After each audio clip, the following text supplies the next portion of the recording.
President Putin, does all this squabbling over NATO help Russia?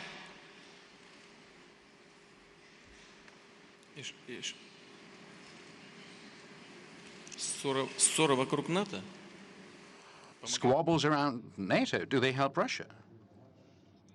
Well, in a sense that maybe they should completely be falling apart, then that will help. But we don't see that falling apart just yet.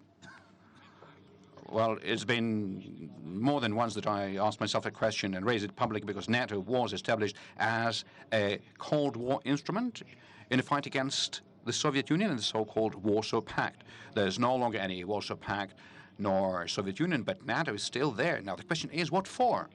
And there is only one kind of answer, no matter whatever says. This is the instrument of the U.S. foreign policy.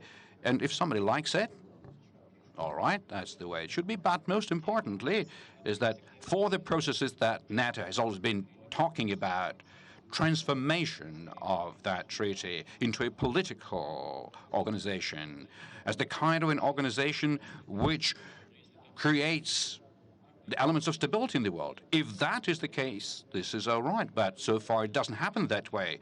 So far, we are seeing the way the military infrastructure is expanding and nearing our borders, and this is something which cannot but concern us, and this is something that we are stating and speaking about publicly. Now, in reference to the recent summit meeting, the United States demand from their allies to raise their military spending, and simultaneously is saying that NATO is not going to attack anybody. But if you're not intending to attack anybody, why should you increase your military spending? So this is something that we see as an additional issue. Therefore, you know, we did our best to establish constructive relations with this organization. Even we set up the Russia-NATO Council in Rome, but it all ceased to be and effectively no longer is working, not because of us to blame, not because of our initiative, but the lack of such instruments of cooperation is bad because it doesn't give us an opportunity to constructively cooperate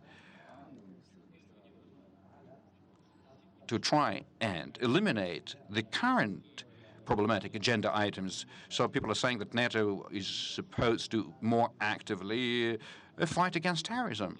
This is good. This is something that we are supportive of. But at the same time, what do we see? Look, we have recently held a major international conference on security issues at the level of Security Council partner countries. 95 representatives from different countries came, and very many representatives from the Americans and from Europe were whispering to us. They were trying to persuade us in Brussels and in Washington not to go to Russia. So what is it? The people who maintain such a position, which part of their body they're thinking with? You know, and the professionals want to work together. I mean, professionals are eager to.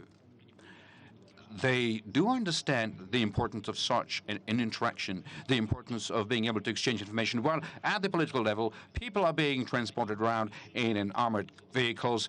They're safe, and they don't feel threat to their citizens. If that will continue that way, we'll definitely receive blows in Germany, in Brussels, in the United States, in Russia.